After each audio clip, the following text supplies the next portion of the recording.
30% more damage than other monks. Like, it's nuts.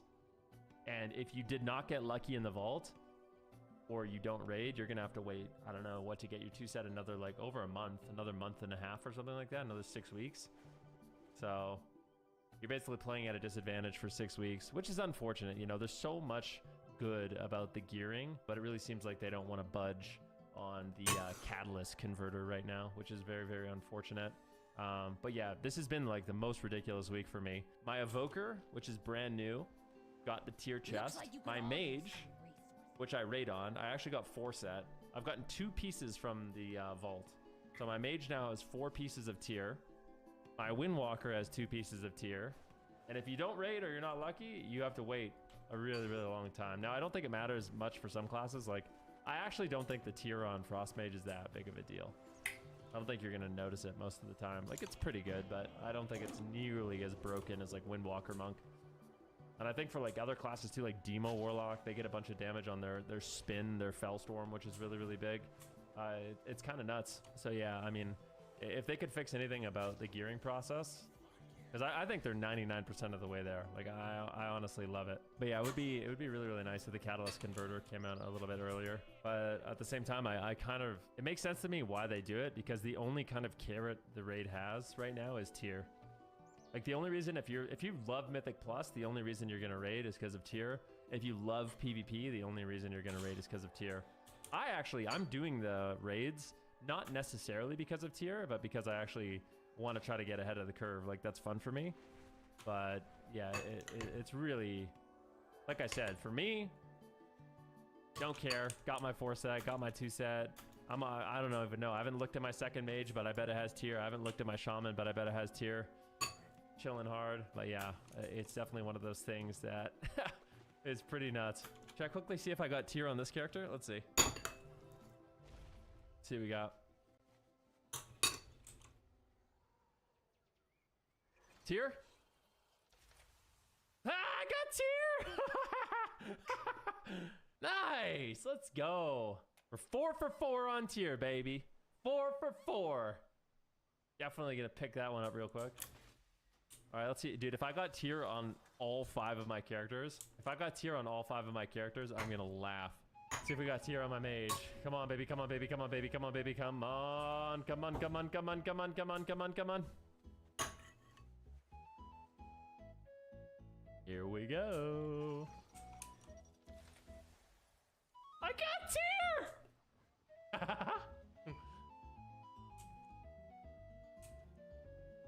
Go. 5 out of 5. And my alt mage, 5 out of 5. Oh, that's so nice, dude. Let's get tier, baby, on everything. Let's get more tier, dude. I don't know if you guys saw also, but the green lizard also got tier. Dude. The green lizard also got some tier. Check this out. I got the tier chest. 500 mastery. I got tier on 5 out of 5. I got tier on my main mage. I got tier on my alt mage. I got tier on my evoker.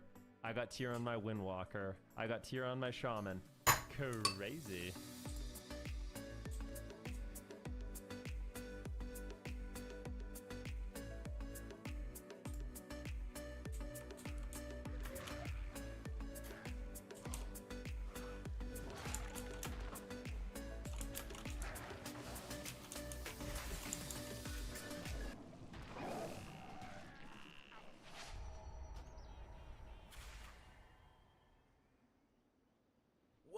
Mama! There are so many new abilities in Dragonflight, and many of you are probably feeling a bit lost right now. Between the completely overwhelming new talent trees and the chaos of a brand new game mode like Solo Shuffle, this new expansion may feel a bit overwhelming to some players. Something that will always make complex mechanics more manageable, though, is actually the use of habits to simplify your gameplay. Good habits may take a small amount of time to build up, but they can make all the difference in navigating stressful situations. I mean, the whole point of a habit is that it's a conditioned response to something happening. At the end of this video, we will give you 5 habits that you can start building up in Dragonflight, so you won't even have to think about your gameplay, you'll just start climbing. That may seem a bit too good to believe, but that's just the power that we carry over here at SkillCap. With our elite staff of Rank 1 players, we've gone through the work of decking out our brand new site with the best Dragonflight courses that you can't find anywhere else. Regardless of what class you're maining this time around, we've got you covered with everything you'll need to know to master the new expansion. This is by far the best time to brush up on your PvP mechanics for the new release, and what's even better is that we actually provide insurance, meaning that if you don't climb 400 rating while actively using our service, you'll get your money back. We do this because our service works, and if it doesn't work, you shouldn't pay. Sounds crazy, right? We know. Check out Skill Cap, and we'll see you there. What did the janitor say when he jumped out of the closet? Supplies! Mike with Iceberg Gaming here. In today's World of Warcraft guide video, I'm going to be showing you where to find the Altar of Decay. This item is located in the Brackenhide Hollow instance behind the final boss. Now, if you want to walk to the instance, you're going to find it right here next to the Iskara Tuskar base here. But you can always just use the group finder. You can do it on heroic, normal, or mythic. Does not matter. Any will do. You basically just need to complete the dungeon as normal,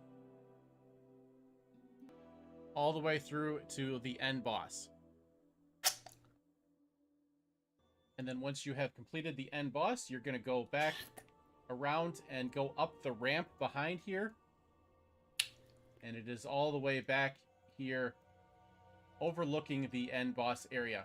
Now, the area will be full of poison gas until you kill the boss, so you have to kill the boss. This makes it very inconvenient for doing work orders. You'll have to be very fast. Once there, you can click on it and use it like a regular leatherworking or other profession bench, or you can vomit.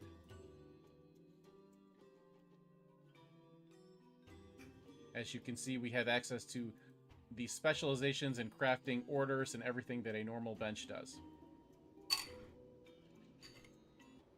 Thanks for watching. Hope you found the video helpful. If you did, please consider liking, commenting, and subscribing to the channel. And if you want to support the channel, there's the join button below. Thank you so much for watching. Special thank you to my YouTube members, Twitch subscribers, and viewers like you for making this channel possible.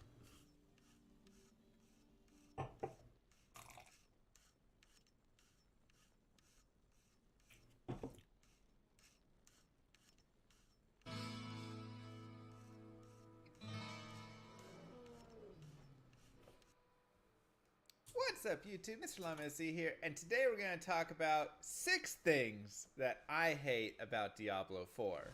This is a completely original idea and just one better than anybody who might think up 5 things, because I can think more than 5. So, let's go ahead and dive in, and we can start at the basics right here, the Battle Pass. Now, overall, I'm kidding. I love Dabrowski, by the way. Shout out to DB. Overall, the idea of the Battle Pass mixed with the full price game and the purchase cosmetics and all of that already, just the monetization overall feels a little heavy-handed. Now, I understand, of course, they're trying to make a game that's going to cost a lot of money, and they're putting all that in, and they want to make it a game that they're going to be updating and constantly doing new leagues and all of this stuff. And also, it's Activision Blizzard, and it's 2022, almost 2023, and everybody is trying to squeeze as much money out of people as they can nowadays.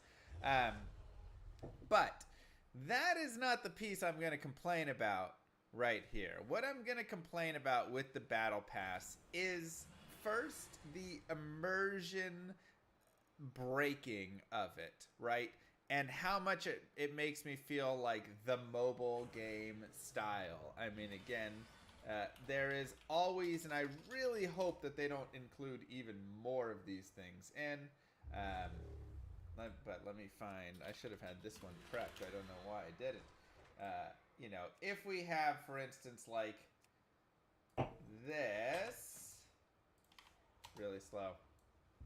Everybody knows this game. But you have all of these little things with the little red dots of like, oh, you need to go to this. You need to go to this. Don't forget to click here to collect this. You end up just playing this game of constantly being interrupted to go collect another reward to just get the next thing. It's a fake complexity, a fake additional content that gets added into the game, and it's just kind of, I hate it. I hate it in games. Remember to click once a day so you don't forget to click. Every time you level up, remember to click here to go collect your next reward from the battle pass. To me, it's such a bland, boring way to add quote unquote content to the game, and it just takes it out. And like I say, it cheapens the game to me almost, having that battle pass, having the whenever you hit a new level, whenever you hit that, you need to go in there and click to collect your next reward. And again, I'm praying that this is the only place that exists. I'm praying there's not a bunch of further additional books and things and this, and every time you just go in and click and collect, because again, whenever there's games that do that so much, it's just exhausting. You're not playing the game anymore. You're just clicking and collecting every reward, and then, oh, you collected 10 rewards, so now you get to collect another reward for collecting 10 rewards. It's like, geez, man, leave me alone. So that piece, number one, is what I dislike. Number two, it constantly is gonna bring you there. There's the free and then the paid, and of course the whole idea is you got to go there to collect your free reward so that you can see the paid reward and see what you're missing out on. The FOMO, fear of missing out, is something that they're definitely always going to try and play up with that, right? We don't need to dive too much into it. I just think it's a little bit annoying, and again, trying to just prey a little bit on that FOMO right there. And number three is I really don't like the idea of hitting these little like rewards that are like experience boost and all of that stuff. Even though they say, okay, this is all on the free track, so nobody's getting a pay to win version of that from what they are saying, I still dislike the idea of those kinds of rewards, right? It just, again, they feel cheap, and it feels to me, again, like the game should be like a good game that you want to play through and want to be taking the time and balanced around all of this. And now it's just like, oh, here's a bunch of experience boosts, here's a bunch of this. And we don't know what they are. They could be very mild, or they could be whatever. But the idea still of having additional in-game gameplay boost, again, it feels like a mobile game when you add that in. Even if you're not having to pay to win for it, it still just feels like you go collect that gameplay boost and then apply the boost. And it just feels like a cheaper game when it does that. That's my thoughts. Maybe you're like, I love that idea. I love the boost. I love the battle pass, all that. You can think how you want to think, right? This is just, I think that to me cheapens the game. Moving into number two, the pre-purchase of the game and the different editions of the game right here. I don't really like the idea of like 4 days early access to Diablo 4, but you got to pay more money to get the 4 days earlier access. That seems a little cheesy to me, whatnot, you know, because it's like, hey, we're gonna like play, and again, that almost feels like it preys on the fear of missing out again, of like, what if you have a couple friends who are playing? What if you're trying to, obviously, like, Season 1 isn't starting on launch of the game, so you wouldn't be losing a benefit for that, right? You're not, like, losing that, but it's like you're missing the 4 days where everybody else gets to play, and you don't. So now, purchasing a game at full price, $70, is still not enough to just play the game when everybody else gets to play the game. You know, it's like, oh, the people that pay a little more get to play a little bit earlier than you, and they get to learn a little more, and they get to get a little bit more stuff, you know, figure it out more, whatever. And some of your friends are going to do that, and you might not be able to. So I don't really like that as much. To me, it's, again, just a little like iffy. Definite fear of missing out right there, right? Another FOMO hit that I dislike. And again, it's just like, man, it feels like they're really scrapping for every dollar a little bit right there on it. It is a thing. But continuing with the pre-purchase and all of these things, we of course have, as everybody knows, the Diablo 4 Limited Collector's Box. That does not come with the game. You know, seems a little silly for the collector's edition to not have the game in it. Maybe it's good because it gives the person the option to buy the collector's box and then not buy the game. They just want to have this. So it separates it out. But I think the general idea is anybody buying the collector's box is also buying Diablo 4. Maybe they just didn't want to make the collector's box $170.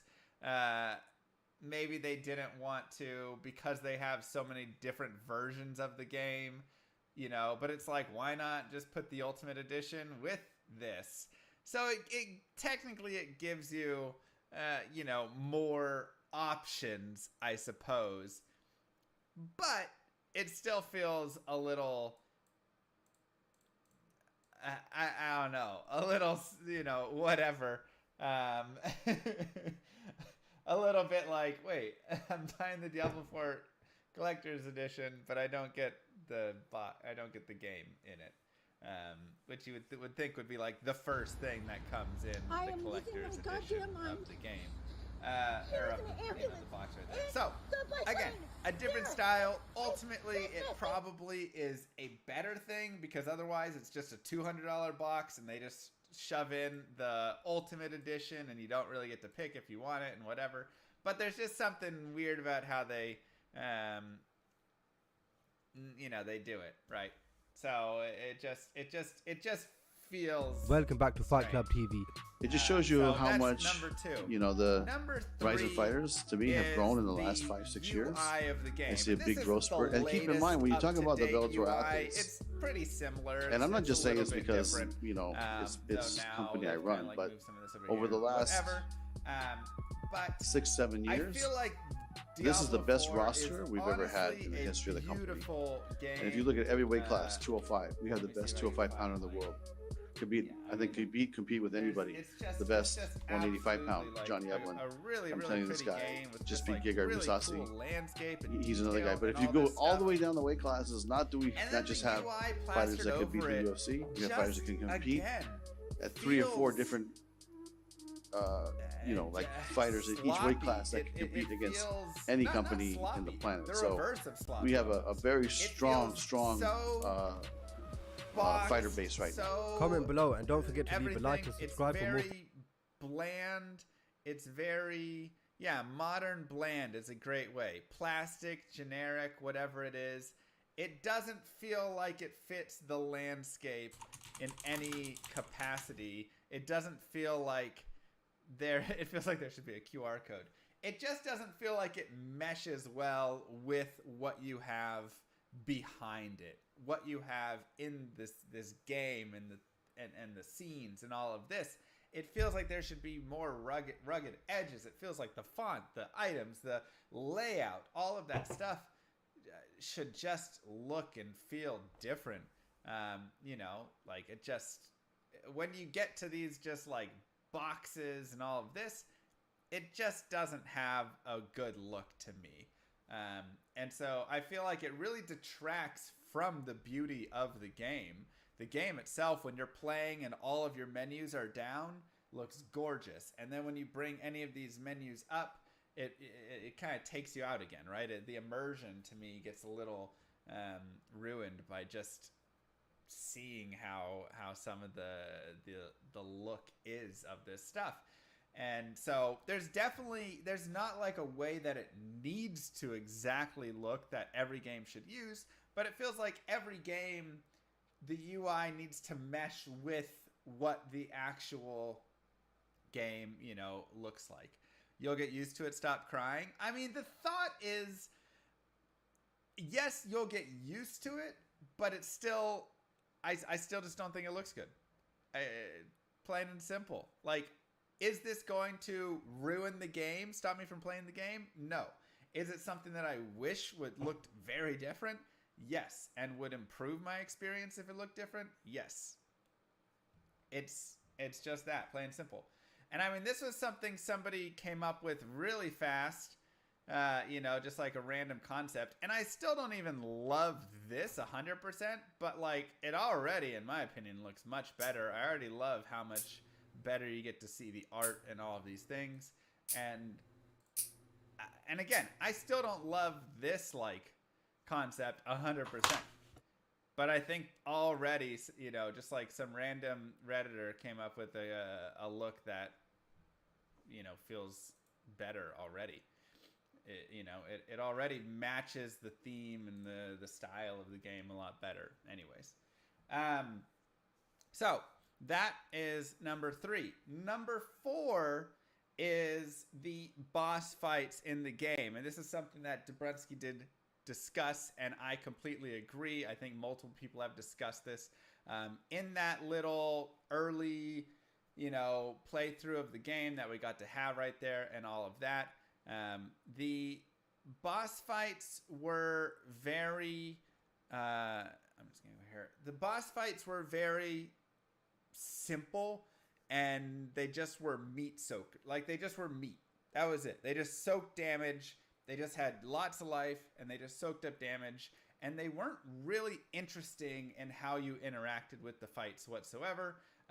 It just felt like it took some time, and you killed them. I never felt like I was in danger in the fights. It never felt like there was really good, movement and all of this and how I was avoiding. It just felt like the fights were very basic, and I think, at this day and age, like, people were like, well, Diablo 2 didn't have good fights. And I'm like, yeah, Diablo 2's boss fights also were pretty bad overall. I mean, there was a couple little bits here and there with, Diablo had his lightning and his slow, and Bale could clone. And, they had a little bit of stuff here and there. But overall, those fights also were not great. But it's 2022, almost 2023. We have the ability now to build better fights. I mean, look at Path of Exile. You've got Uber Elder, one of the greatest fights. You've got Innocence, such a classic idea of a fight that's just, I remember it so clearly, so beautifully. You've got Atziri. You've got, just right there, there's 3 really good ones, but there's plenty more within that game that are really interesting, exciting, different zones, different ways that the bosses are existing, all the different mechanics that you're learning. And Diablo 4, I just was not feeling that with any of the boss fights. I really, really hope that they go in and change those up and just have a complete overhaul and really make the fights fun, interesting, where you go, you learn mechanics, you're jumping around, you're, having to just play them in such interesting ways. Right. So boss fights are my number. Did I say 3? I meant 4 if I said 3. Number 4. My number 5 thing that I dislike, hate, whatnot about Diablo 4 is the cooldowns overall. I am a big proponent of hating cooldowns in general in any game that is PvE.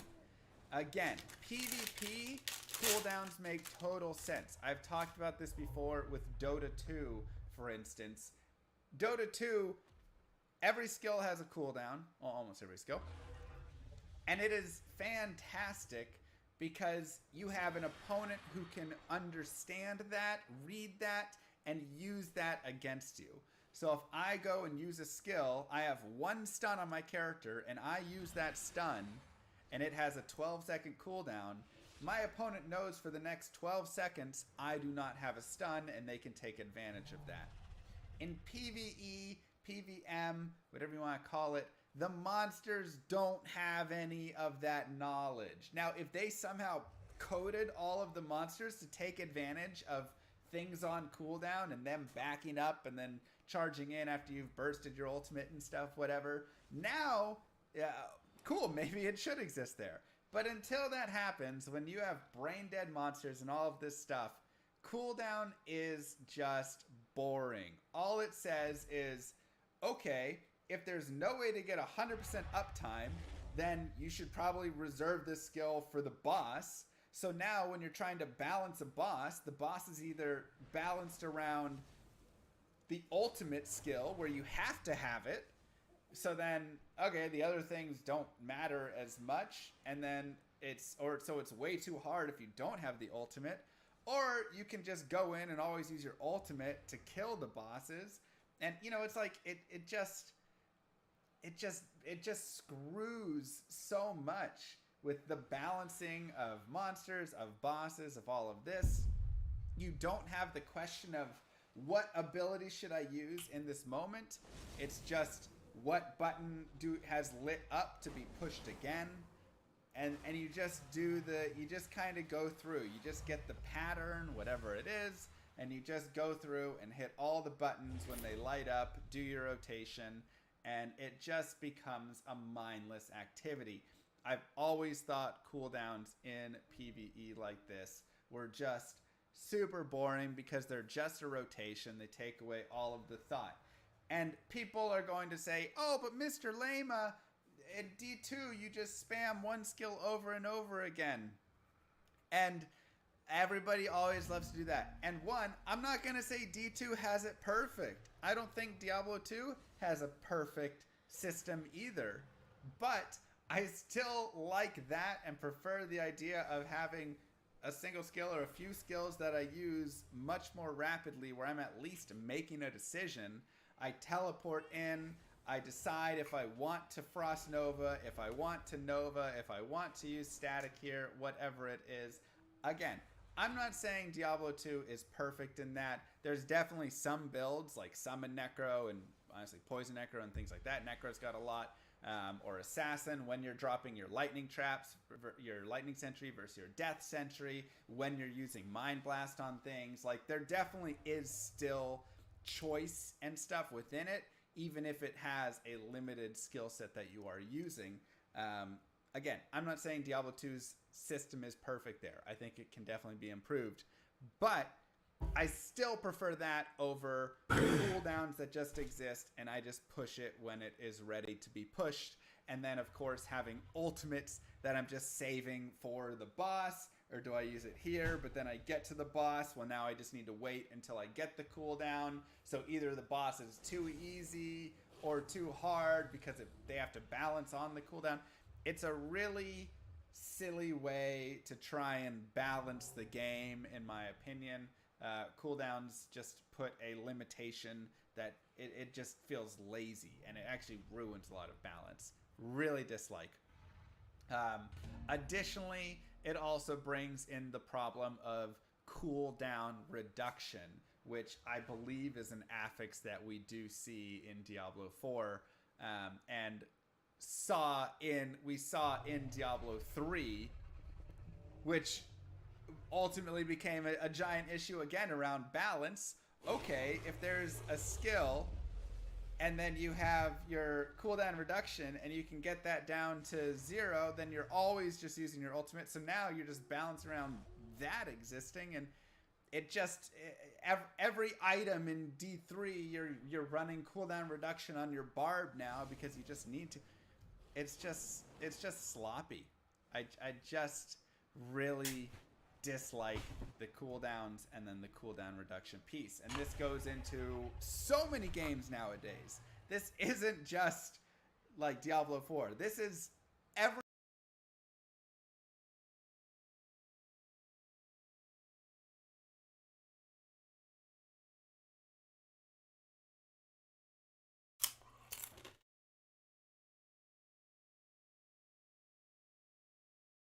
a girl going in Kansas City. It's like getting flown out to Dubai. Yeah, she is, bro. No. I You guys are wild. tonight. You're coping, man. Hold on, I just want to hear, for the record, for you three to answer this, what percentage of college women do you think are being flown around the world? I want to hear from all three of you. If I had to argue, I want to hear. off of like probability wise, if I argue, maybe like 30, 40, 50. Holy.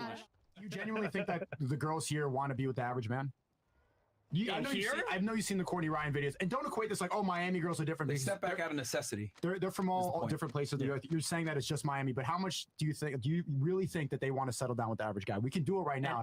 It's a dumb question because nobody wants average. Like even an average guy, given like the opportunity, wouldn't want the average woman. Everybody wants above guys would be happy. But I think there are a lot of, if you go talk to normal people outside of like the world of YouTube and shit, there are lots of average men with average women. Most people date and marry within their class, within their education, within their race, within their geographic region. That happens to like 95% of people around the world. Like, yeah, of course, why are most marriage people rates declining so much, and why are marriage rates declining for a whole bunch of reasons that don't have to do with the one-dimensional analysis this is of pretty much a woman the celebrity one time on Instagram and now she won't go back to another guy. It's not just the celebrity thing, but it's all of hypergamy. That's why there's less marriage. People are like, don't know how to settle. Hypergamy has nothing to do with marriage. You're playing the game again where you're saying one guy f***s a lot of women, the same as one guy dates a lot of women. Hypergamy doesn't keep women out of the dating market. It's bigger than just the celebrity thing. It's Tinder, it's social media. People think that they have so many options now because of our phone. It's not just okay, newsflash, because men don't know this. Women have always had a lot of options. Always. Since the year zero, every single woman has been offered by every single guy they talk to. No, yes. Now they talk to 1,000 guys a day. That doesn't matter. Since you're 11 years old, you've got guys that are hitting on you constantly. Hold on. Men see Tinder today, and they're like, oh my God, a woman can open her phone and find 100 guys to Bro, in 1980, a woman could walk outside and find 100 guys to It's not new. No, you're right. However, there's scale. Before, they have to go outside and find the guys. Now they could be in their home, on a plane. And nigga, it's like, for example, in this case, the skill is different. It's global. Versus it's not global for 99% of people. A girl going in Kansas City is not getting flown out to Dubai. Yeah, she is, bro. No. Nigga, today. You guys are wild. You guys are wild. Tonight. You're coping, man. Hold on, I just want to hear, for the record, for you three to answer this, what percentage of college women do you think are being flown around the world? I want to hear from all three of you. If I have to argue, I want to hear. Off of like probability wise, if I argue, maybe like 30, 40, 50. Holy shit. That's a high number. That's a high number. Let him answer. So I can answer this question properly. Does she live on campus and she's a college student? Yeah. Then she's going to go ahead and settle for the top guys on her college campus. Okay, so geography, class, so the thing I said earlier. What if she's staying at home? Yeah, I said that people tend to date within their But you got to remember, a typical university is going to have kids from all over the country. Okay, say it's a state school in Iowa. Are those girls getting flown to Dubai? Off season, they can be. Okay, 30-40%, is that what you said? Well, globally speaking, but I'm just saying, like, for example, you understand that's the actual number is like less than 0.1%, right? Of girls getting flown out? Of girls getting flown out to guys from normal girls. Little. Very little. It's very little. I'm from Vegas and now I'm Miami and I've never done that. Have you ever been flown out? No. You've never been flown out?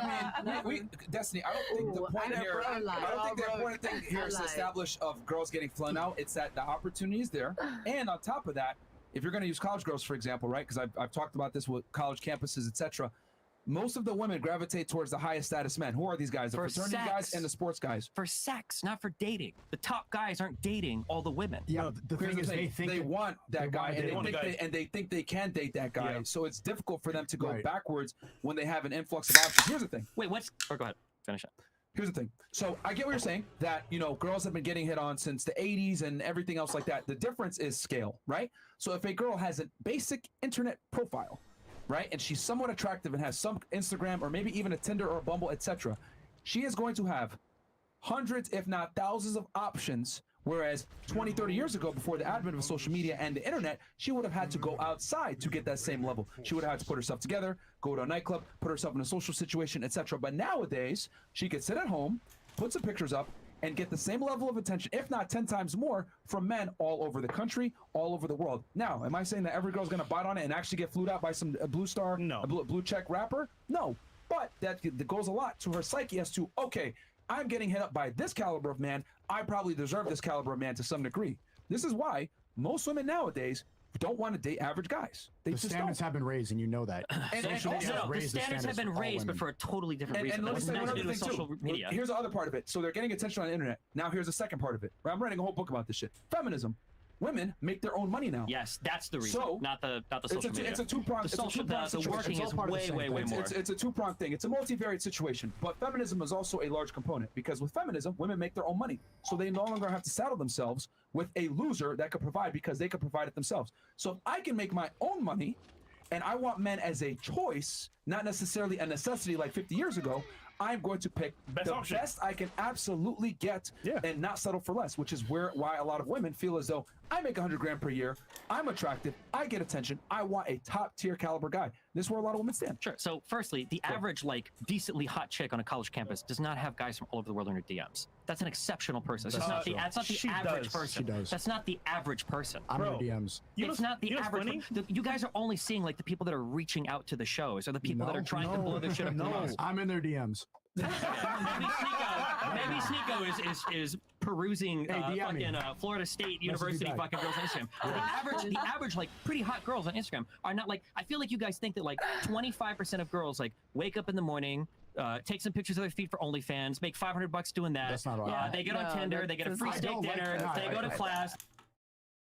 They plan their Friday, Saturday around which guy is going to like fly around, and that's like a quarter of girls on college campuses. That's not how it's going. And then to what you were saying about how like, oh well, girls are, you know, the ones that aren't international, they're just the top guys on their college campuses. What's the difference between that now and over the past 100 years? There have always been like top men in every area of life. You're never in an area in life where it's just one guy and one girl and you're isolated from everybody else. You're always in jobs where there's our bosses and managers and CEOs. You're always in colleges or schools where there are top performing students or athletes. You're always in communities where there are the leaders of the community. Like this has always been the history of competing in society for women. There's nothing new today about that, aside from maybe some girls are in Instagram. But I don't think it's the 20 to 30 to 40% or whatever that Fresh said are getting flown around the world. That's insane. What I'm saying is that it's opened up, and it used to be a dating marketplace where it was just localized. Now it's globalized. And I'm not saying they're actually going out and flying with these guys, but they have the option to do it. And that does a lot for a person's psyche when they know this is the caliber of guy that's reaching out to me. You know, I'm gonna put that in my back pocket and use that validation to make myself feel a certain way.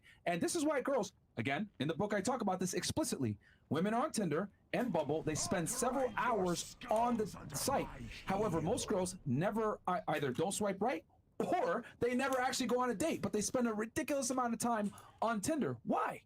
Well, it's because attention, validation helps boost their ego. A lot of girls I've seen create a Tinder account after getting broken up with just so they can feel better.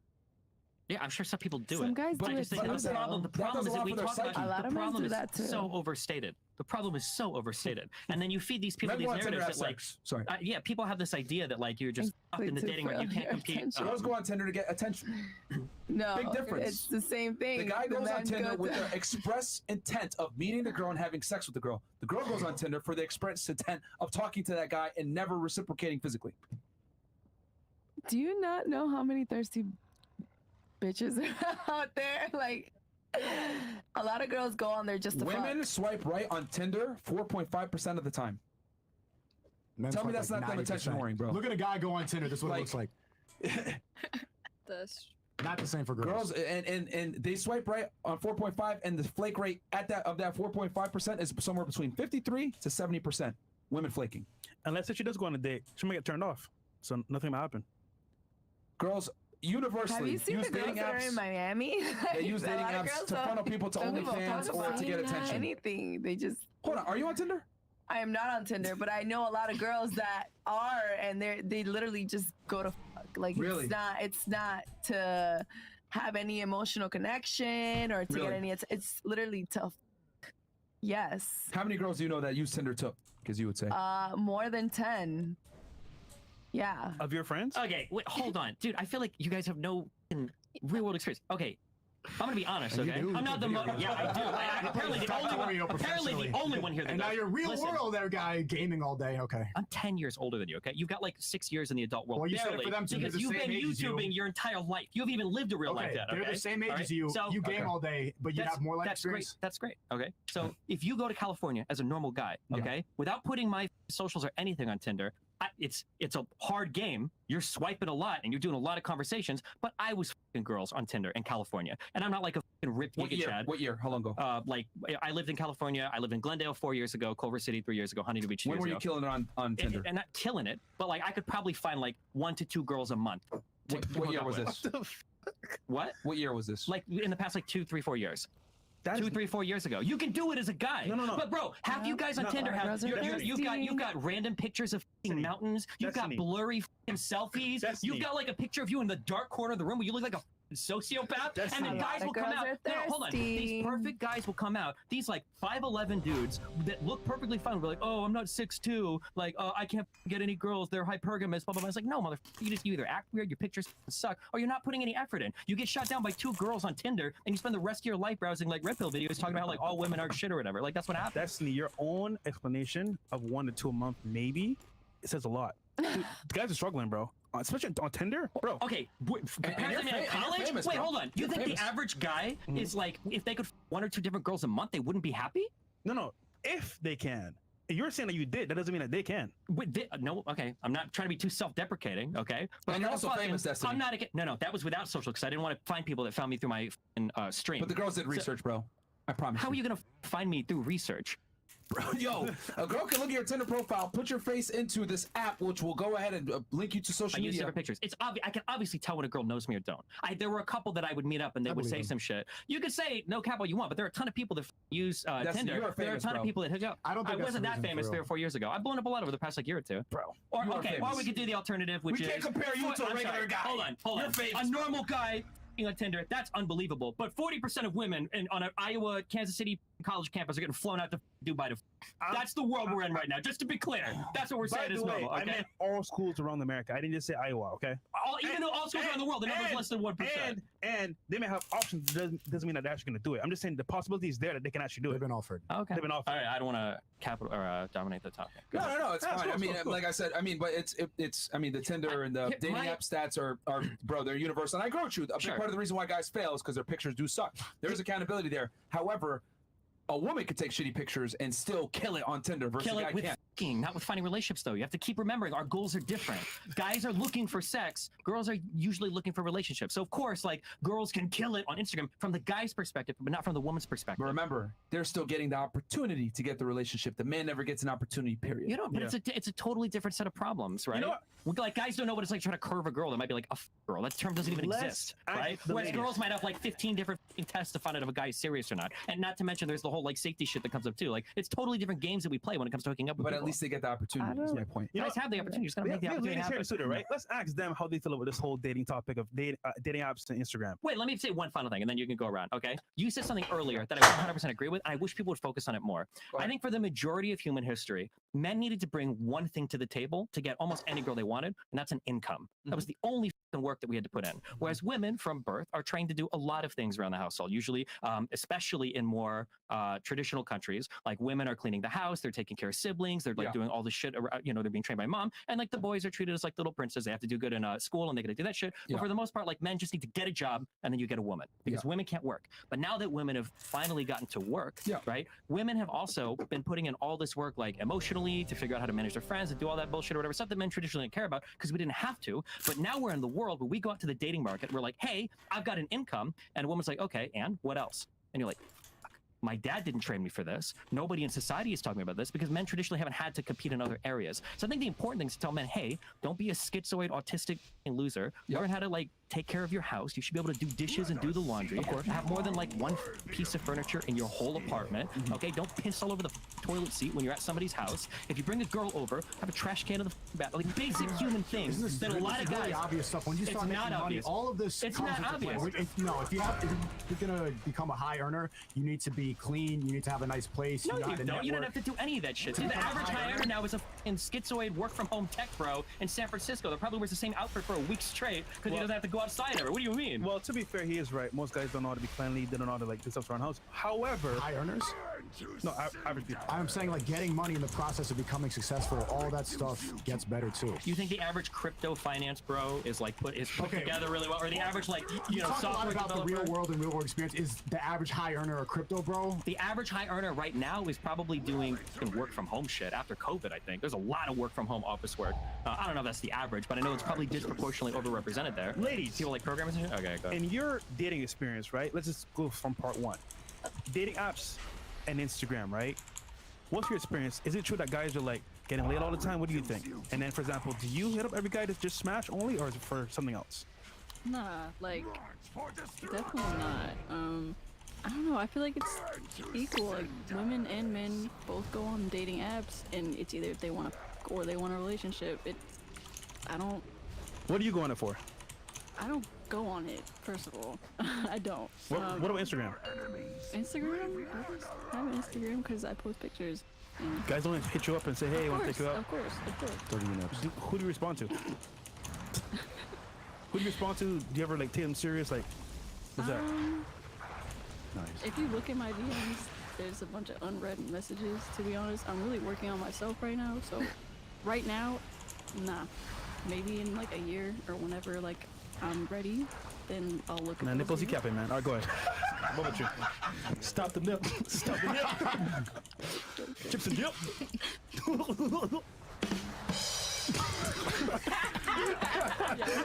All right, she might need you to rephrase the question. Okay, so dating apps. Do you use them?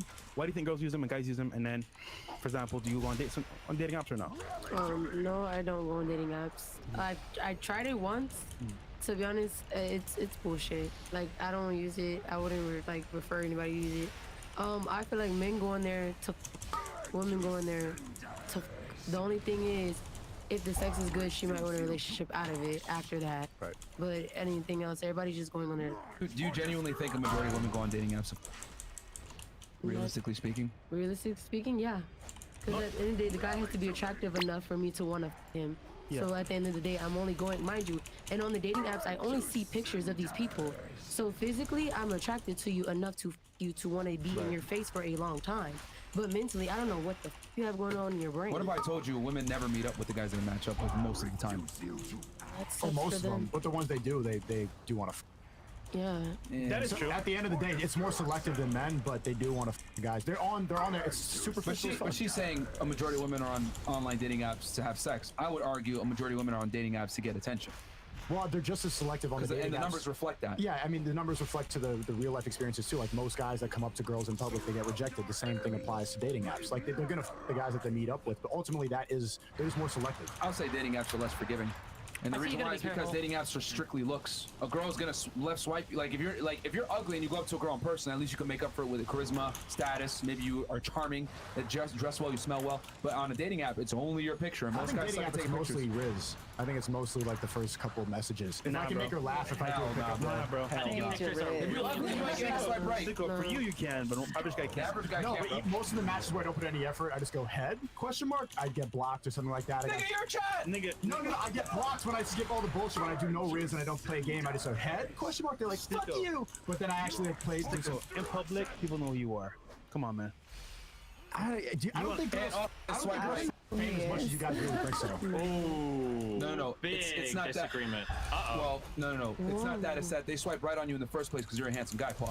Oh, that's what I'm trying to say. And you look tall as well. Anyhow, you had a point?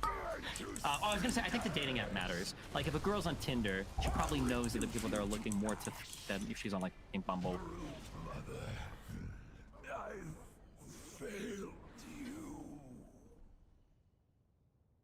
Rappers who went broke in the stupidest ways. Galagos, think we can take to the sky? Before filing for bankruptcy, Doubtful. 50 Cent was spending $108,000 per month to rent an 18-bedroom mega mansion, while T-Pain's bankruptcy was so brutal that by the end of it, he had to borrow money just to buy Burger King. However, let's begin by talking about It is what it is. I've had to borrow money after going to Burger King too. I mean, that's probably not a first. DMX, who had to file for bankruptcy on 3 separate occasions as he couldn't afford child support. You see, DMX had 17 children with 11 different women.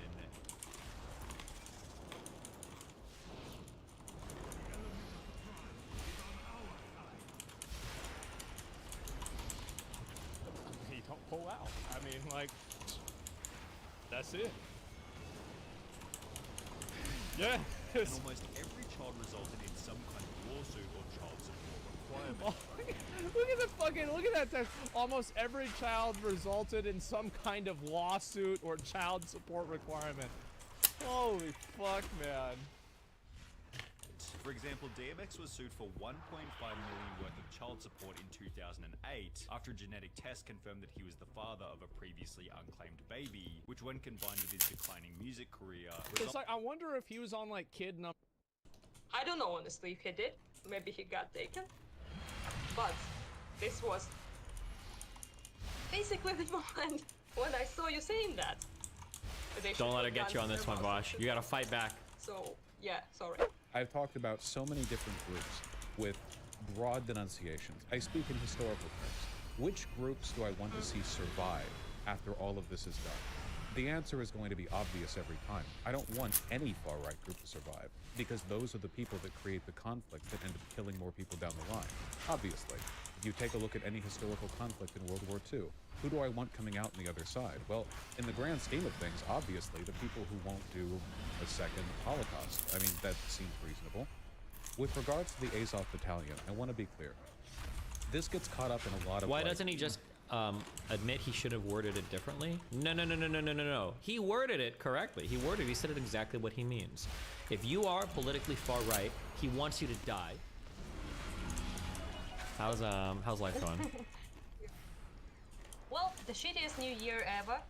Let's put it like that, because we have been shelled like today. They like did like 100 missiles. I spent most of the day in the corridor, which is not the way I usually spend my New Year's, but you know, such is life. So no New Year's party, no fireworks, boring, depressing. Yeah. Also killed people, obviously, but not me, so that's good. Russians, everything up, you know. Yeah. They decided to ruin New Year's thoroughly this year, which is understandable. It's the biggest, basically, celebration, biggest holiday in Ukraine, so makes sense they would fuck things up, you know. Sure. Is it like, is New Year's like... I didn't drink a lot. You did... What did you say? You did drink a lot? Yeah, we drank a lot and wished some certain orcs to die very awful deaths. Gotcha. Yeah. Everyone pretty much had the same wish right now in Ukraine, you know? Yeah, I can imagine. For 2023. The toasts are pretty similar to I think literally every person. So yeah. I heard you had a fun conversation with my esteemed colleague, Vaush. Was a dramatic conversation. I don't know if you watched the juicy bits, but there was like everything you want, like fist clenching, crying. There was like all sorts of stuff. Pretty good, I think. You should watch it. You will like it, I think. Yeah, I've got it loaded in the background. I just haven't started watching it yet, but yeah. Yeah, we can talk when you do sometime, because I think you will have thought. At least I think you would. Not sure.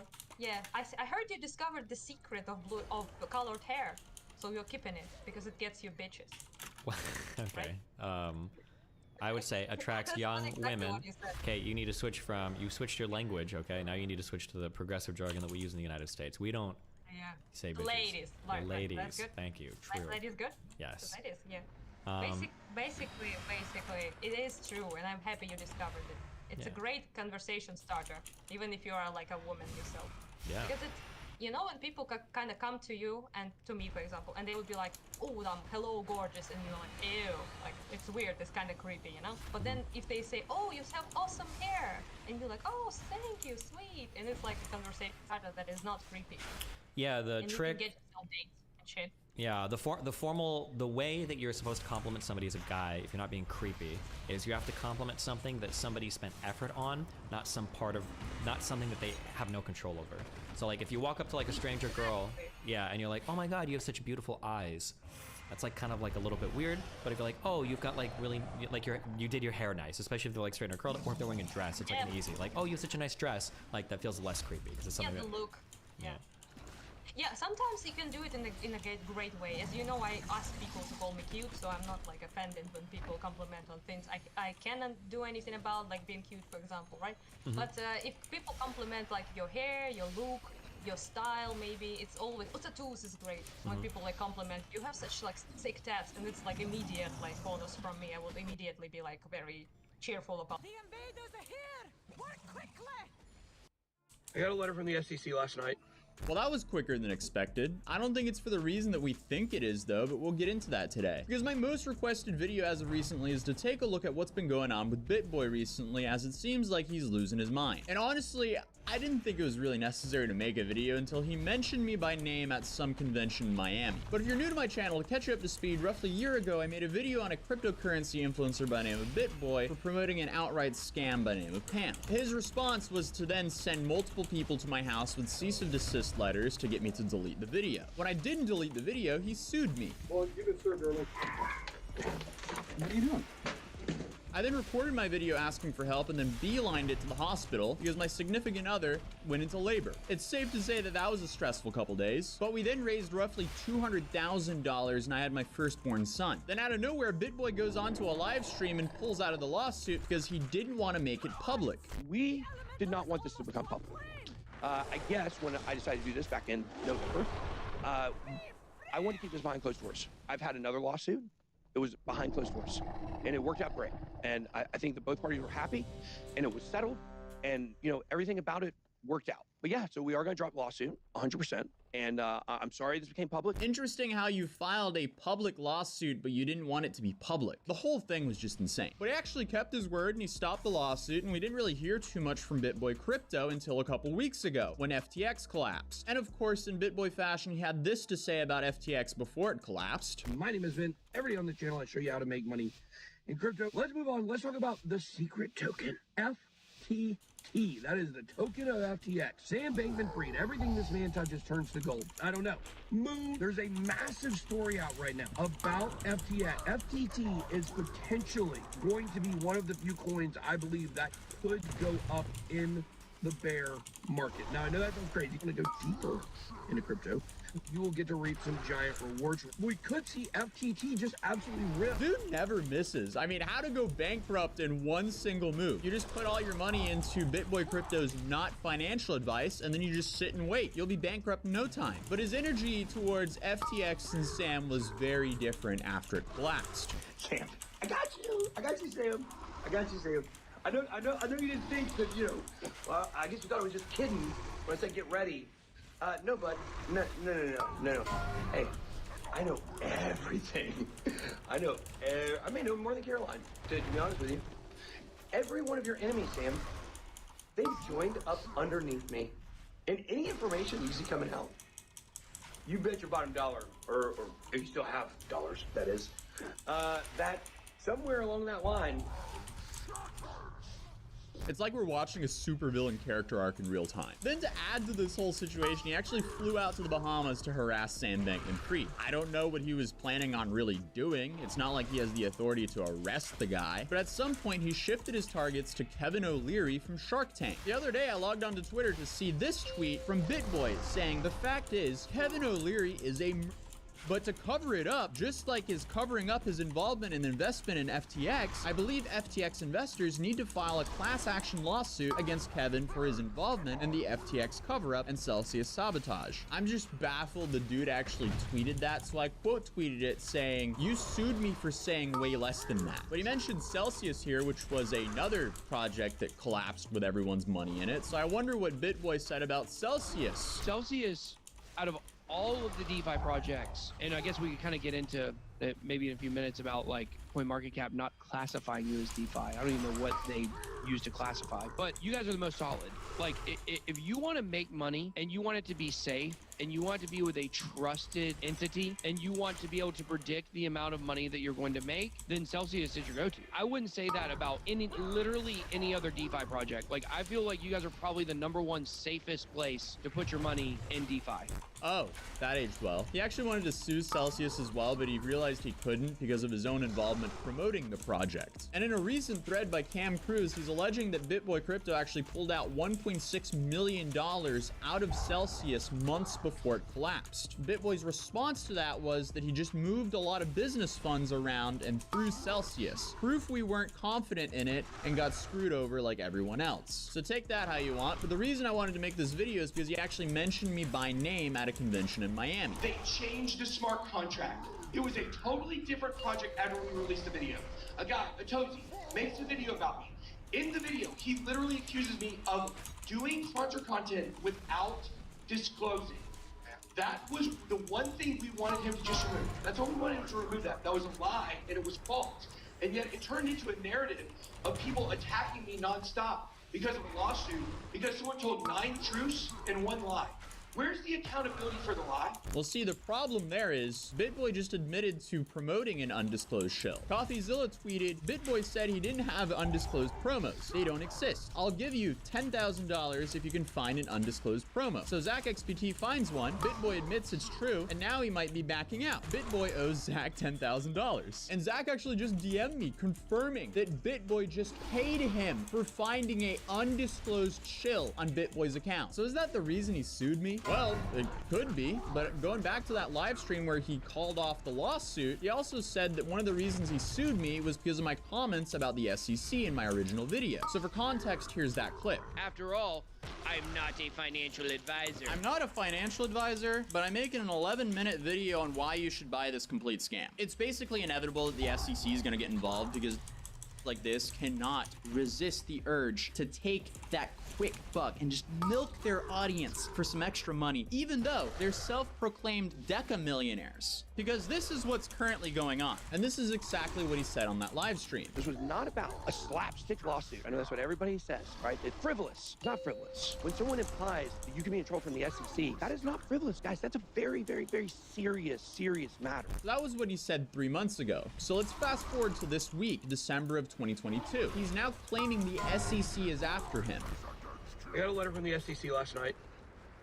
Don't know how long it had been sitting, waiting for me to get back. Gary Gensler has now came knocking at my door. Very scared, Gary. I'm very scared. I will start by giving you my reaction to the SEC letter from Gary Gensler.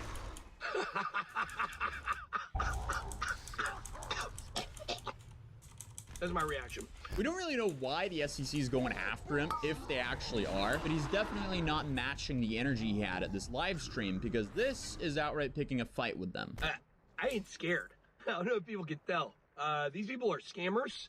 Gary Gensler is a scammer. I don't know about you guys, but I would prefer to not pick fights with any 3-letter government agency. That just sounds like an awful idea. Overall, this is all just insane. But regarding what we talked about earlier, to be fair to BitBoy, few saw the problems with Celsius, and no one pretty much saw FTX coming. Except for himself, he claims, and those claims were just publicly blown out of the water, which started with him tweeting, I know this is hard for you to believe, but politicians who barely understand crypto couldn't have possibly been expected to know FTX was a scam. A Twitter user by the name of Udi replied, how could they possibly know? You didn't either, and linked this clip from 9 months ago. Number 2 and number 3, some coins I've been talking about a lot and speaking very favorably of, you gotta go with FTT and CRO. I really believe these 100%. They have shifted to long-term holds. BitBoy then replied, bro, this is idiotic. Check the dates. I started unraveling the insolvency on September 16th. New information can change your opinion. I was full just like everyone else. The difference is you did nothing and I saved thousands of accounts. Show me one single instance of you saying the word insolvency about FTX before the implosion happened, and I will publicly apologize and change my name to Udi BitBoy for a full week. We intentionally didn't use the word insolvency because we didn't want to panic the market. We were working on an insolvency story with NBC a week before the CoinDesk leak. Our plan was to put it out by the end of November. We just wanted to prevent the Voyager acquisition in December. So let me get this straight. You knew that FTX was insolvent, and then you kept this information secret on purpose. Then you told your followers, no, I do not believe they are insolvent, in capital letters, days before the implosion. And now you're saying you saved them. Oof. It doesn't seem like he's the savior he's painting himself out to be. And now people are starting to call him out to his face at conventions, which is where this viral clip came up of this woman confronting him with Zach XBT's twit thread. And this was his reaction. So guys, you can just go and check all the evidence posted by Zach XBT. A thread from a year ago. Okay? It doesn't matter whether it's a year ago, right? No, hold on. When you do Please this, go and check all the evidence. Oh, okay, so you're okay, can you make us copy now? No, I don't have to back up with evidence. I see something that I can't. You know look at you, you're shaking. You know when people shake? Those are psychological evidences. You know when you're wrong, you shake. I'm not accusations. Yeah, so I had to censor what he just called her, but he just out of nowhere started calling her that she did the worst thing possible with kids, simply because she brought up valid criticism. You know, very normal behavior, but hey, this bill he's talking about, it hasn't came out yet. Who knows when it's gonna come out, but when it does, I guess we'll find out if he's the real savior of crypto like he's claiming he is. But until then, I'll see you guys in the next video.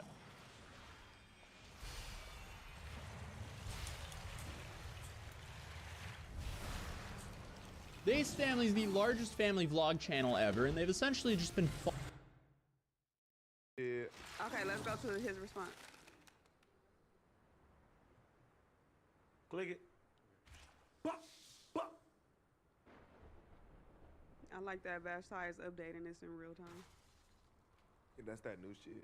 That's that 2023 shit. Yeah. I'm not gonna lie, painting your nails. Yeah, man. Have, like most of the, I don't know. It's right there. 4 or 5 people claiming they could have signed you this and third. You know what I mean? Boy, go back, man. Somebody started calling the phone. What you said? I said you gotta clarify this for us because we haven't heard you say nothing about it. But there's been multiple people that said like when you were coming up, they could have possibly signed you. And I'm wondering if, well, I mean, Soulja Boy said, you know what I mean? He could have probably signed you. Nah, that's crazy. I was just talking to Fee about that. I think when I was younger, like you know, when I was a baby, boy, about 16. I don't know. I think it was 17. I'm gonna say. Yeah, you said you was 16 and you DM'd him. Hey, when people call my phone, you still hear me talking? Nah, we can't. Oh, but man, you know, I used to send my little mixtape cover, and you know, just and let a nigga know like I'm woo to woo. Yeah, man. Like most of I don't know. I think people calling his phone right now. I put on that like you know, fuck with me, woo to woo. As I learned, as I got older.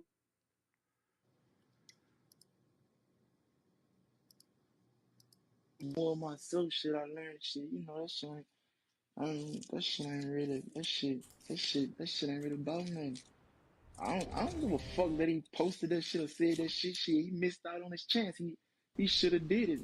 Not that he give a fuck in today's time or if he don't, but shit, he missed out on his chance. I don't give a fuck about that shit, nigga. This 56 weeks old though. Yeah. And didn't Soulja Boy just say this like last night? Soulja Boy be late on stuff. Soulja Boy said this last night. So like so really why we ain't said nothing yet. Cause that was 56 weeks ago. Oh, you saying it's not a response? Nah. That was 56 weeks ago. But that's because Soulja Boy always talking shit. It sounded like Soulja Boy said that I could have signed him, but Soulja Boy said he could have signed the whole country. So more news on Soulja Boy. Soulja Boy calls out Boosie. Soulja Boy's latest rant has gotten a response from Boosie, who reacted on Twitter. Can we watch the Soulja Boy video of him talking about Boosie? This nigga Soulja Boy gonna get himself hurt. You know you're gonna have to leave that big ass house eventually. You be talking crazy, bro. Everybody ain't gay, Soulja Boy. You know we stand on business for the real gangsters. Boozy badass. Can I just say that, my nigga? You know I'm on Boozy. Probably said fuck you. All y'all niggas gay. I'm just saying. Everybody in the industry ain't gay. There's a lot of them that's gay though. Definitely a lot of them. I said what I said. You know what I mean. You want to do something? You the fuck I want to. Bitch, you just let a nigga bitch you on a diss track. You ain't saying no shit, nigga. But that's cocaine. I'm telling you, dog. I feel like Boosie don't even like me. Bitch, don't call my phone. That's a young boy lyric. He was just talking shit about young boy 2 hours prior, and he just used a young boy lyric. That's a young boy lyric. I feel like Boosie don't even like me. Bitch, don't call my phone. That's a young boy lyric. Soulja Boy needs help. He's reeling, bro. He needs help. I ain't fucking with you today. Hell no. See, Boosie, don't crash out for this powderhead ass nigga, dog. He's losing his mind in real time. And just because he be saying a lot of factual shit, he let that shit get to his head and say a lot of bullshit too. In my opinion. So it's not a video of them going back and Nah. He's responding to the video where where Soulja Boy said all these niggas gay and all these niggas be paying their nails and everybody be gay. So that's Boosie saying everybody ain't gay, I'm a real nigga, and then Youngboy saying shit. Youngboy gonna get hurt. I mean, not Youngboy, my bad, take that back. Soulja Boy gonna get hurt. He talking crazy off that pot, like for real. You gotta relax. Cocaine's a hell of a drug. Read the next one. Gina. No, go down.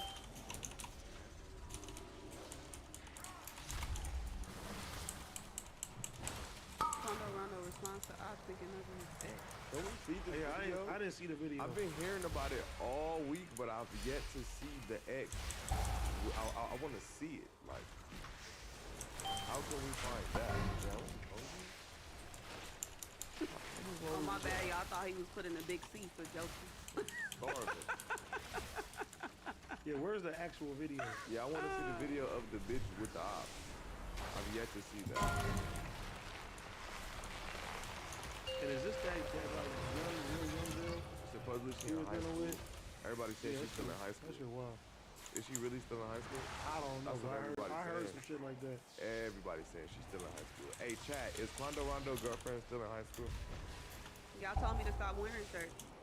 Cause my tattoos. What tattoo? They said wearing sweater shirts. harder. Brienne. For real? Yeah. Man, where am I now? Just, Quality crazy. you feel me? We got the Look same at birthday this. and Gina got one.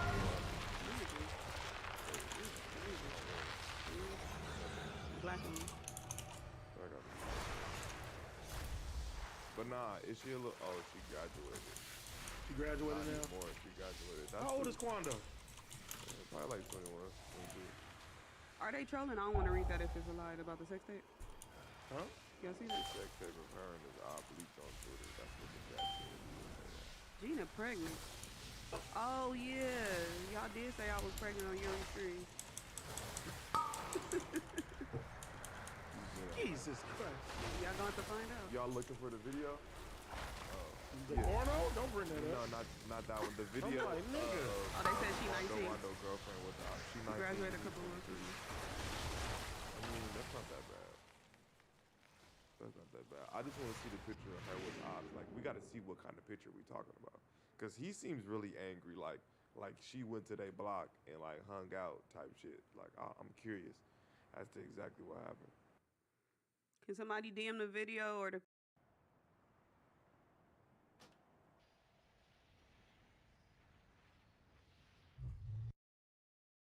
I can't stand Phil.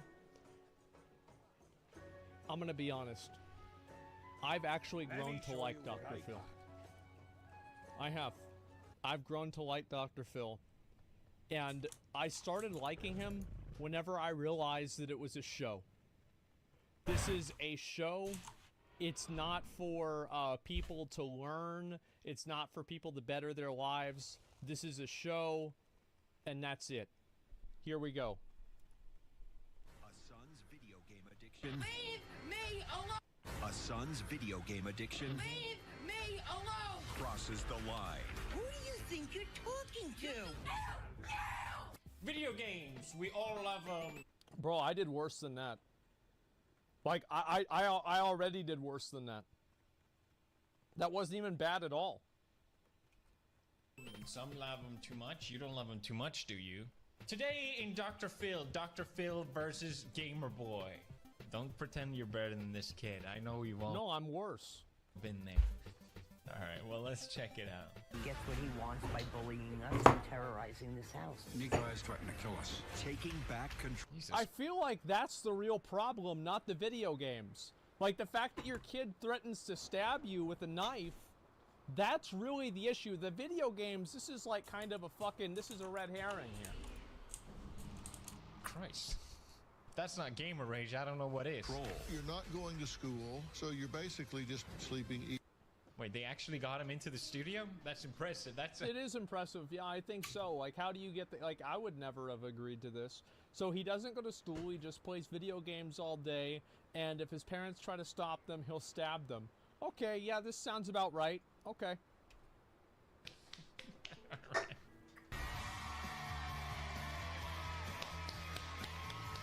There he is. Jesus Christ. There's Dr. Phil. I've been doing YouTube wrong. He's I here need to a solve studio, everybody's people problems. hyping me up when I do a video? Yeah. Let me give you a thumbs up. I just get a bunch of comments saying first. This sucks. Really? I get a bunch of comments saying, hey, did you try this new method? You can make $200 in one day. Click this link and you also get Bitcoin at the same time. I want this. Basically, drop out of school so he has time to play video games 17 hours a day. I did that. 17? Bro, I get tired after like an hour. What the? I bet it's probably not 17 hours a day. It's probably only like 13 or 12, guys. Let's be honest. His mom even has to negotiate with him to take a shower. That's normal for gamers. It's tough out there. He's really... Look, what are you trying to say? What are you trying to say? Like, what? I bet this kid probably watches my stream. This is nuts. Like, this is, bro. I could have been, guys. I could have been on Dr. Phil.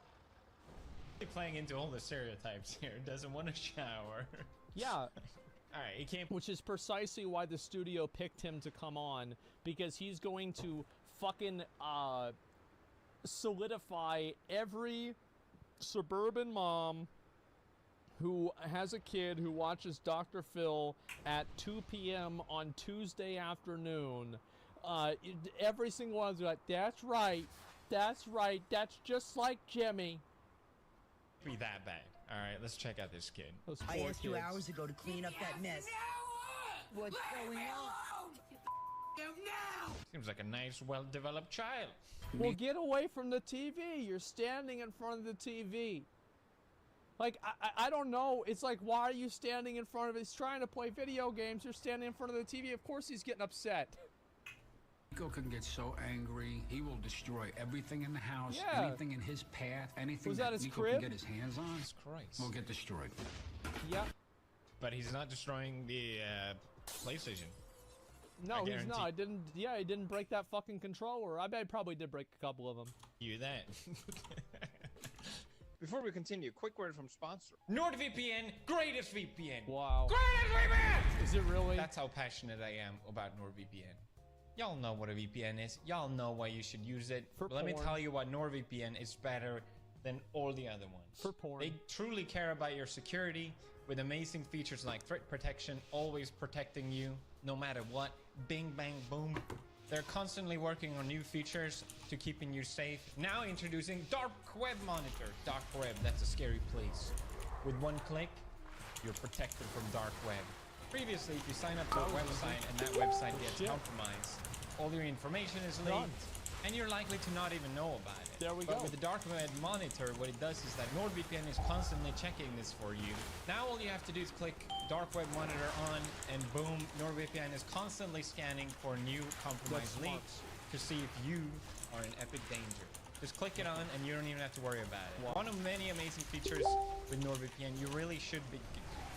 Bro, like, his hat is fucked up. Look at that hat. I bet it doesn't even have the sticker on it anymore. Like, that's a...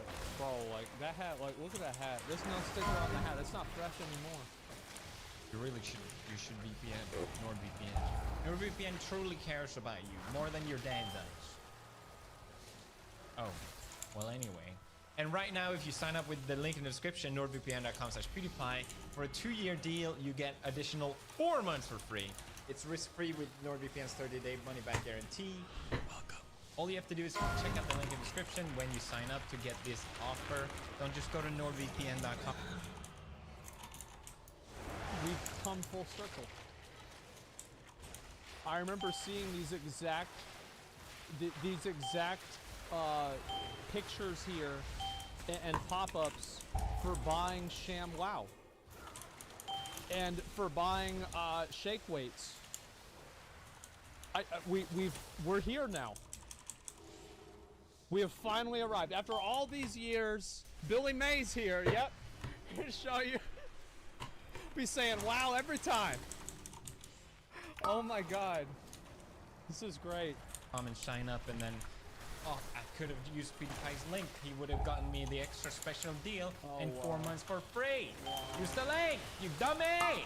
Thank you, Norby, for watching this video, and let's get on. Let's see it. Take him off the internet, and he immediately starts throwing things and breaking things. And Well, I get that. I mean, like, that's the internet. That's not just video games. I mean, like, that's the. What is he gonna do if he's not on the internet? What's he gonna do? Like, I mean, of course he's gonna get upset. That's the fucking internet. Like, it's awful. And it's cost us thousands of dollars replacing everything that he's broken. Why replace it? It's fine. Just put it back in there, glue it back on. Oh, he did break the controller. His controller. If I don't give him what he wants, I'm gonna. If child has gaming problem and breaks his controller, just don't get another controller. Yeah, I feel like, again, like, this is exactly, like, this is problem solved. Just, oh, you broke your controller. I guess you can't play video games anymore. Oh, well, too bad. Yeah. This feels like a very solvable problem. Well, it's not solvable. It solved itself. You're enabling this child. He wants to be a YouTuber when he gets older. Oh, he wants to be just like PewDiePie. Oh, wow. That's probably why he went on the show. He went on the show because he knows he'd go on YouTube. I couldn't force Nico to get up and go. Another Dr. Phil child that wants to be a YouTuber. I feel. Yeah, what a surprise that all of the kids that go on Dr. Phil want to be YouTubers. Isn't that an interesting fucking, you know, a little correlation there? It's like every single time I see a kid on Dr. Phil, there's never, oh, he wants to be a doctor, he wants to work at NASA. No, he wants to be a YouTuber. He wants to be, he wants to be a dragon? You know, like, yeah, some fucking stupid ass shit. Weird about this. I hate that that's the case. I've ruined generations of children's and aspirations. You can become anything else. Don't do it. Run while you can. It's not worth it. I want to become a YouTuber so I can play even more video games. He's a very large child. It's a very large child. That's one way to put it. Yeah, and the best part is, like, if he was doing YouTube, you realize, like, he wouldn't be able to play as many video games. He'd have to edit his videos. So he would actually spend less time playing video games if he was a YouTuber. I think Nico takes advantage of me more now because he knows that I'm disabled, I'm in a wheelchair, and there's not much I can do. He'll strike out and he'll hit me. Physically, I'm no match for him. He's a big kid. Is that a Fortnite pillow? I was just thinking, I wonder where he's playing. That makes him like 17 hours a day. He's definitely playing Fortnite. Nico begs and begs and begs to get what he wants. Can I please just get 3.99 cents first? No, I shouldn't even have to bribe to get what he wants. Can I please just get 3.99 cents first? No, I shouldn't even have to bribe you to take a shower. I can't understand him. The Xbox is going. I think he's asking for a 99-cent skin or something like that. Can I please just get 3.99 cents first? No. What? Well, yeah, I don't know what the fuck this means. I want to know what he's asking. $3.99. Oh, wow. That's a lot. Give the man what he wants. It's very simple. Bang the phone again and I take it away from you. Take your shower. Please. I can't. He physically can't. It's impossible. So My man. In the end, I allowed him to get the small things that he wants. That's smart, you know? I actually really like that. Because, like, saying that he won't do it, now it's like a battle of wills. But if he physically cannot take the shower, then it's not even really a conversation point. Because, I mean, he can't do it. Yeah, I mean, he can't take a shower. So, like, I mean, yeah, I can't do it, so it's not a problem. Wanted, and he's going to take a shower. So you gave him what he wanted, and he couldn't even take a shower. Oh my god. 4 hours later. It's now 3:45, and you promised me at 2:30 you would take a shower. I forgot. Well, Why is taking a shower such a big deal?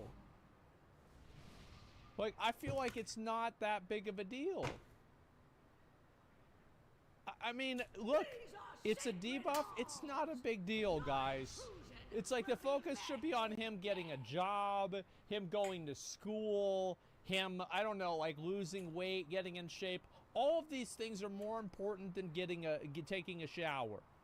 The shower's not that big of a deal, okay, guys? I'm reminding you. Is parenting this hard? I mean, the child is clearly horrible. Of course it is. That's why they're involving Dr. fucking Phil. But I mean, you can't even make him take a shower. At what point did you give yourself permission to speak to your parents in a disrespectful way? Well, there had to be some point at which you said it's okay you're not to so scream. tough now, are you, Lil? Yeah. Actually, we'll start with the Joe Rogan one. Okay, I think this is a better transition. And people linked this to me and got recommended as well. Joe Rogan, DJ Mighty Mouse exposes Twitch. Had to leave and start streaming on YouTube. Here we go. Let's watch it. Call it like I'm 6 hours past time. I'm supposed to be off here. Then I go out the living room and she's sitting there. She goes, "Okay, you gotta make a choice. It's either me or World of Warcraft." I was like, "Bye, WoW. I'm out. Deuces." Wow. From that point, I took a huge step away from gaming. Like I was like, I had to put away because I could not. This guy's actually really cool, by the way. I met him. Like, I really like this guy a lot. Yeah, he used to play WoW and like everything. Like, he's a really nice guy. Not prioritize Demetrius Johnson. What was more important, right? They're obsessive. They're very obsessive. Yeah.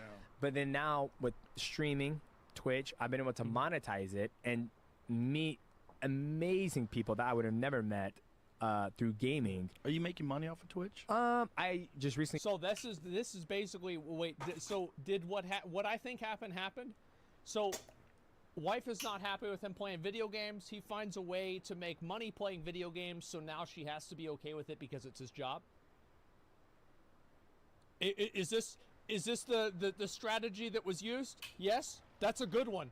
That's a really good. I did the same thing, you know. Switch to YouTube because all the Twitch bullshit. So what's the Twitch bullshit? Well, just here we go. You know, me and Jamie were talking about it. So I don't want to say Twitch bullshit. Gotta be more positive. Yes. So with Twitch, I find it hard, and I struggle with that. I've been streaming on the platform for 9 years. Okay. And I haven't seen any growth, and that could be from my part too, of not, grinding is hard. But at the point in time when I was grinding, I was making probably about like $2,500 a month. Just playing video games, right? I was able to cover mortgage.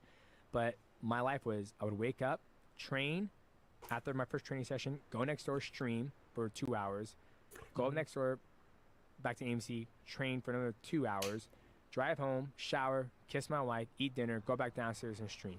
I had no life. That's all I did was stream. Stream. And I was able to monetize and make good money. And then... It's the same with a lot of people. They have to, like pretty much devote all their time into it. I sat down and I was like, I'm not having fun anymore.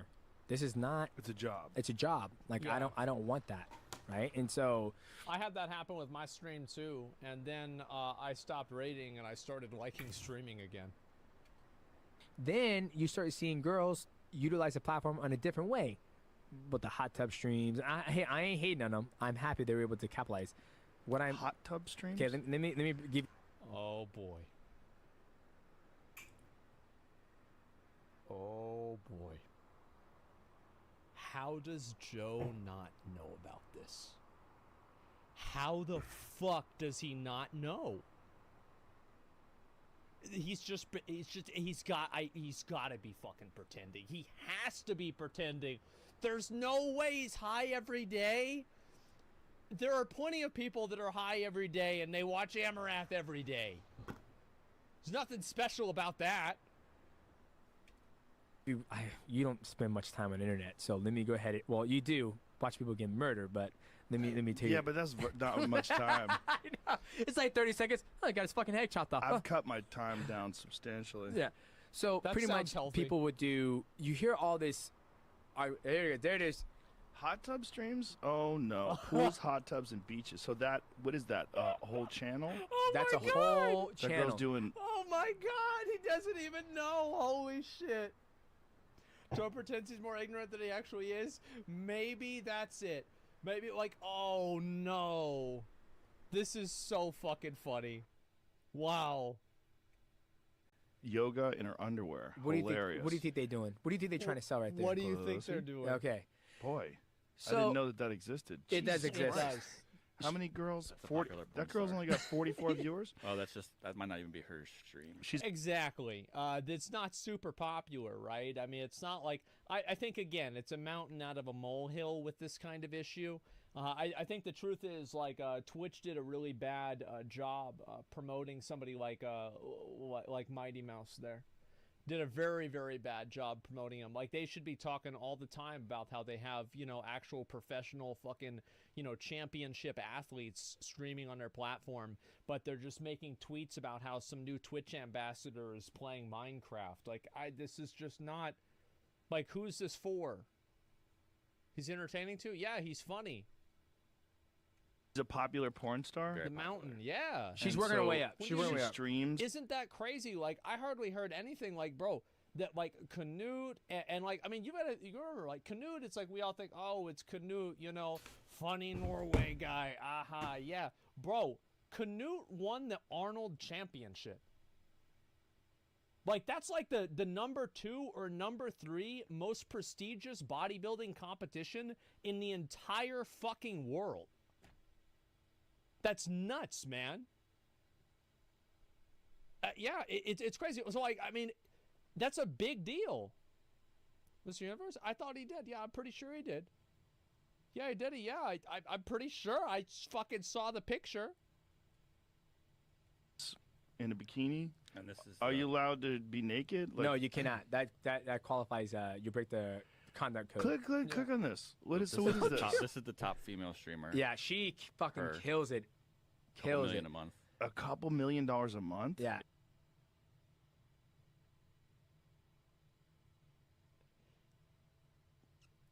You know it. I know it. Everybody knows it. Wow. But see, boom, right here. Why is This this is an ad that popped up. This ad that pops up, but she doesn't dictate what this ad is. She has no say so what this ad is, No, she right? doesn't. Yeah, but for a couple $1 million a month, I bet she doesn't give a fuck. So this was a new thing in the platform that came to, right? So streaming in your underwear. yeah. So for me, after 9 years on Twitch, I was like, okay, I want to try something new. I want to So try. you stream in your underwear now. No, I'm streaming on YouTube.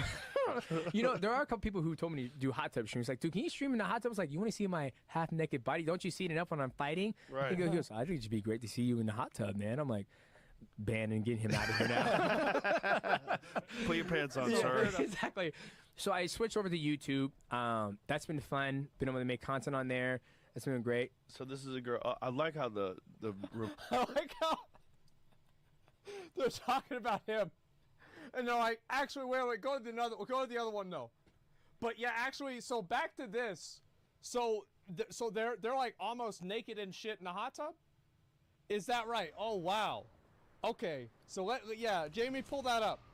verse angle. The mirror. Yeah. So Yeah. it's like So they have a mirror. Yeah. Doesn't everyone? Oh Jesus. and so Not in that angle. Get the attraction. So that's the thing that it's going. And then now they have poker. They have a big thing. Everybody was complaining about poker because people will gamble on Twitch. Oh yeah. And people were like, "Donate, give me your money, and I'll gamble it." Right? And people were like, "There's some people like, oh, that shouldn't be allowed." There's some people that say it should be allowed. So all that, I was like, you know what? I think I'm gonna step away from Twitch. I'm gonna try YouTube. And so far, YouTube's been great. I've had a YouTube channel for a long time, but I've been trying to not post any MMA content. Right? Like, I don't want to have any mixed martial arts, just because I want to be known for something else besides mixed martial arts. Right. So I love YouTube because my channel is not dead when I'm not live. I'm only monetizing when I'm live on Twitch. Oh, I Yeah, so see. you So gotta people be can go to your farming. channel and watch the old videos. Watch the old videos, Yeah. and the algorithm on YouTube is so much better than Twitch. Well, because Twitch doesn't have an algorithm. Twitch has a snowball effect. If you're at the top of the directory, you get more viewers. And if you're not at the top of the directory, you don't get more viewers. So that's what happens, is like you get buried down at the bottom. And like my best advice to somebody who's streaming on Twitch is to make content on YouTube. Make content on YouTube. Collab with people. Fucking go on Twitter. You know, do things on TikTok. Go on Instagram Live, you know, sometimes, and fuck, man, it just sucks. So yeah, I mean, I think that, you know, after streaming for a long time and being frustrated about it, not getting the payoff that you want, or you feel you feel comfortable with, I don't blame them for going over to YouTube. I think that Twitch has done a tremendously bad job at promoting smaller streamers and really kind of showing off. Like, I remember they gave like Logic this huge fucking contract to stream on Twitch. I don't remember ever hearing about Logic on Twitch ever again. Meanwhile, they've got people like fucking Thor and Demetrius Johnson here that are streaming for fucking free. There's no contract, and Twitch can't even be bothered to talk about it. I'm not a fan. So if you're a small streamer on Twitch, you're never gonna get discovered. It's very, very, very, very hard. There's so many people on There's it. so many people, and there's no algorithm to pick you up. He's right. I switched to YouTube, and people are like, I didn't even know you had a YouTube channel. I didn't know you stream. I'm like, I've been streaming for fucking 9 years. How do you not know I didn't stream? Well, like, I mean, if you play WoW, like, how many expansions did it take for people to remember? I 25-man share to lock out after Wrath of the Lich King, dude. You remember that? Remember that shit? Like, it was in, like, Warlords of Draenor. By the time people finally got the fucking idea through their head, oh, well, oh, I did 10-man this week, I can't do 25 now. Yeah, it took multiple expansions for this to happen. So, no, this is not a shock to me at all. This dude seems cool as fuck. He is. And so then I read the comments, and I comment back on the comments on the YouTube channel. Yeah. And then somebody says, "Oh my God, thank God for the algorithm, because I would never find your channel." And when I see that, I'm like, so fucked up. And then if I do a reaction video, people send me stuff, and I'll react it to fake martial arts, and I'll sit there and just laugh about it and give my honest opinion about it. And people. And that's so good, because like the truth is that everybody wants to see the opinion of an actual championship fighter, not some bullshit, not some you know, Steven Seagal. I mean, I think actually Steven Seagal used to be a championship fighter like 130 years ago, but like they actually want to see somebody who knows what they're talking about review this shit. People love and eat it up, and then it's still getting views, and I'm still be able to get ad revenue and the monetization on it. So that's why I switched over to YouTube. But it's all for a passion.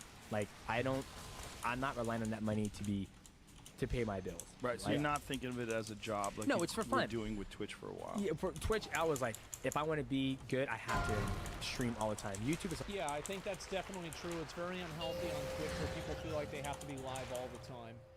It's like, and even like the audience kind of, this is something I wish people would do less of, and I think that they have been doing less of it, and it's good, but it's a trend, and it's not there where I want it to be yet.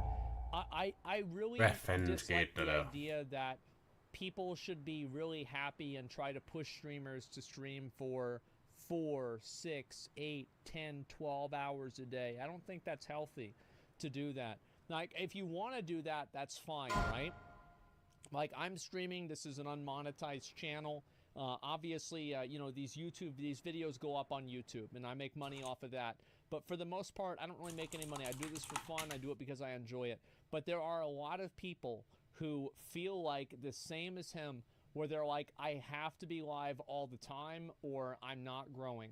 Because there's no VOD discovery system. Why the fuck is it that Twitch doesn't have some sort of, like, I need to get Dan Clancy, you know, the guy, did I tell you guys I met Dan Clancy? The president of Twitch. I met this guy. I like him. I think he's great. I think he should he's the president of Twitch. I think he should come on my fucking stream and actually talk about the fucking website, because we hardly ever get to hear about that. Why the fuck is there not a Discover section with all of the most popular clips? Why is live stream fails the only place that you can go, or even better, YouTube, the only place that you can go to see some of those popular clips of the day with people's comments about them? Why is this happening? It's just, it's not that LSF is bad, it's that this should also exist as well. We definitely need that. Yeah, it's crazy, man. I'm not happy. Passive income from clips and VODs. Yeah, exactly. It's nuts, man. Well, you can sort by recommended? What the fuck is that? Recommended. By who? For what? In what way? The website's so stagnant. Yeah, it's just not... Like, this is too much, man. Well, let's see. Oh, look at my recommend. Oh, wow. Look at my recommended. Oh, boy. Just what we wanted. Here we go. Tom Clancy? No. They have a hard time finding you on Twitch? Yeah, I bet that's intentional. But yeah, I think they need to do a much better job, because there are a lot of people that feel the exact same way that he does. Many, many other people. Like, I stream when I want to, and then I do a couple reaction videos, leave it up there, and then when I'm not streaming right now, people are probably watching the YouTube video and be good. So he's basically doing exactly what I'm doing. Great fucking idea. Amazing idea. That makes sense. Yeah. That makes sense. Yeah, YouTube does have amazing algorithms. Yes. And if you're doing something like that, it makes sense. Yeah. The problem with YouTube for what I do is there's a lot of censorship. And, Yes. And especially when you talk about controversial. Oh, bro, like true, but you took it. Where's your episode on Spotify with Alex Jones? Is it on there now? Last time I checked, it wasn't on there. Let me see. Can't tell people horse ass cream cures. It episode on where's your episode? He's basically doing exactly what I'm doing. Great fucking idea. Amazing idea. That makes sense. Yeah. That makes sense. Yeah, YouTube does have amazing algorithms. Yes. And if you're doing something like that, it makes sense. Yeah. The problem with YouTube for what I do is there's a lot of censorship. And, Yes. And especially when you talk about controversial. Oh, bro, like true, but you took it. Where's your episode on Spotify with Alex Jones? Is it on there now? Last time I checked, it wasn't on there. Let me see. Can't tell people horse ass cream cures. It is. Oh, wait a second. It is there. Okay. Okay. All right. I was wrong on that one. It's fine. They put it back on. All right. And to be fair, Spotify, whenever everybody wanted to cancel Joe Rogan on Spotify, Spotify stuck with him. So actually, you know, rare Spotify W. I actually think Spotify's great. I love Spotify. Clip that. He said he was wrong. No, I say I'm wrong all the time. The problem people have is that they present with me an argument. They say, you're wrong. Why? Because I said so and you're stupid and bald. That's why. And I'm like, no, I'm not. They're like, see, look, he's got such a fucking big ego. He'll never change his opinion on anything. He never wants to listen to anybody else. That's what happens. I change my opinion on shit all the time. Of course I'm wrong about shit. Things like, you know, COVID or anything along those lines. Like I remember whenever they try to cancel you. They try to cancel you, Joe. YouTube didn't. They were. I mean, I was already. YouTube is so fucking terrified of being regulated by the government. They will do anything to appear like they are not doing anything. Because the moment that they become a publisher and not a platform, their workload increases by 1,000x. So yes, abso-fucking-lutely, YouTube didn't do anything about it. They don't want to do I was already on Spotify, which Spotify's pretty great about that stuff. But if you're a person and you get hit with a strike, like YouTube only has like 3 strikes. Oh, yeah. And they'll pull your whole fucking channel. That's not necessarily like what we saw with that video about Russia today. You know, striking a channel 3 times doesn't necessarily mean that it gets removed. Hardest thing. So But that is that's the true hardest thing in I've been trying to get around is me being on YouTube. It's like you can't play music. right? Or it's gonna be copyright, right? Yeah, so that's true. my brother, my long lost brother, I just met after 35 years on this planet. What the fuck? Oh man, I don't know how much time we have, but we have a whole. I just met my father 5 years ago, changed my life. So, but my brother, I'm so happy for him. That's great, man. Holy fuck. I couldn't even imagine that. Fuck. a musician and he does beats, and so I reached out to him. I was like, hey dude, like, can you make me some synthwave music that I can, you know, play on my YouTube channel? And so he's doing it, and he does pretty good beats, and I like synthwave. You know what synthwave is? No. Synthwave is kind of like a 80s, 90s rock action hero. Oh, okay. So it's kind of like that. So Dr. Disrespect starting soon screen music. He's making me beats so that way I can play music when I'm streaming on. And it's not copyright. It's not copyrighted. Right. I own the rights to it, right? So and on Twitch, you're allowed to. Well, hey, let's make sure that we all know this. That just because he owns the rights and it's not copyrighted, YouTube will still strike him for his own music. The system is great. It's flawless. Absolutely. Play music? No, same thing. You can't either. So, but when I streamed on Twitch, I didn't really cared about it. I think YouTube, they're way quicker to get it up. Like, it's a copyright change, no monetization, you're done, right? So Twitch. The reason why that happens is because YouTube feeds the information in real time before the video gets uploaded, whereas Twitch only does it retroactively whenever a VOD is uploaded after the stream is over. This will probably change on Twitch as well in the future. You can play music and you still get monetized. You can still monetize. They basically, you guys ever have like fucking Soundhound, Shazam, one of these apps on your phone where you can just like play it and like, you know, you open up the app and it's like listen to the song and it tells you what the song is? Well, imagine YouTube has a really, really fucking good one of those that they run every video through. It's pretty simple how it works. The stream itself. So, but yeah, I like YouTube. It's fun so far. Well, it's beautiful that you have so many different things you're doing. Yeah. That's great. I'm really glad to glad to see. I'm 6 that he's hours doing past. well on YouTube. I think that's fucking amazing.